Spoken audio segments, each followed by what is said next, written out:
too. I asked this on my show the other day, and for the comment section as well. Which position are you more confident with on our offensive line? Our tackle position or the center position? Because both positions are very green in terms of experience, right? Banner doesn't have a lot of experience at right tackle. Chooks hasn't started at left tackle, but he started in the league at right tackle, obviously. And then you got Dan Moore, the rookie. But then at the center position, you have KG, who we're extremely high on, but he hasn't played center at the NFL level when he only has 4 games of it at the collegiate level. And then you have BJ and JC who started, but we know they're limited. So who do you feel which position group are you more confident with? The tackles as a whole, right and left tackle together, or the center position for us right now, man? My answer is pretty simple.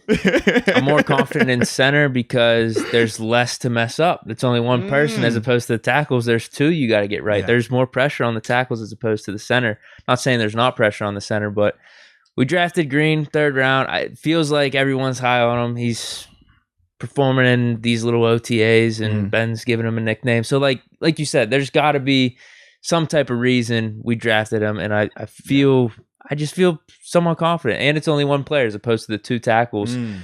Whereas like left tackle is a big deal. Right tackle is kind of a big deal. Yeah, that's my take. It's pretty simple. Yeah. Like I'm not out here gonna say like, oh man, this dude's technique's better than this one or anything like that. It's just one player at center. Yeah. We got 2 players at tackle. All of them are unknown, but I guess Kendrick Green's actually got more of the pedigree than the other 2 positions just based off where he was drafted. And it seems like people are high on him. So I'm a little bit more confident in center. I like as dumb as that may sound. No. I wanted to hear the logic behind it because that does make sense.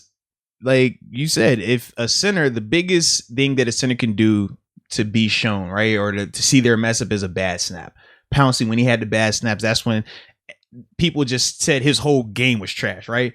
Even though we're like, well, no, he can still do this well. He still is doing that well in this game. The whole game is trash because he couldn't snap. So if a center can at least get that part right, we're fine.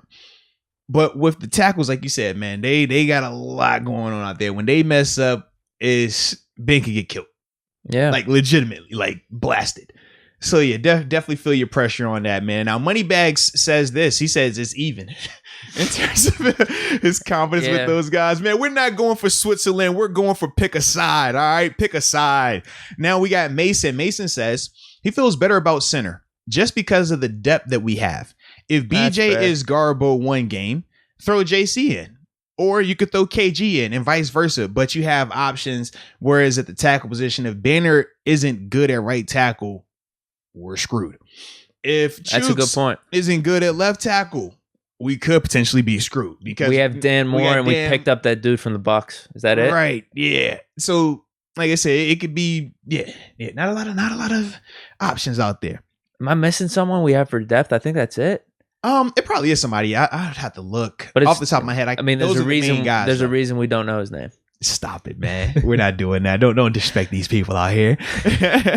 Now, Ancient Ox says if Chooks is our starting left tackle, Ben won't make it a whole season. Oh man. But then LeJean Howard says Big Al was trash and anyone is an upgrade over him. Now we've heard that sentiment as well. Time will tell. Though. He was trash in some big moments. He had some bad moments. Half the season he was pretty solid. Yes, other half it was pretty terrible. He definitely had some bad moments. It was like, why would we resign this dude? Yeah. All right. Let's see. I'm seeing some Dan Moore. People are saying let's get some Dan Moore action. Yeah, people aren't really a fan of Chooks' game. Some people are high on Dan Moore. Yeah, because I'm seeing some highlight tapes. Yeah, people. Your buddy. I'm telling you, OTAs. There was like a hidden tape apparently with Roland Rivers that he released on his YouTube account. Oh, okay. So it showed him throwing, but like some of the rookies were in it and stuff, and people saw Dan Moore going off. Okay. But then he had to take it down. Oh yeah, you can't have that. Yeah, that's. Some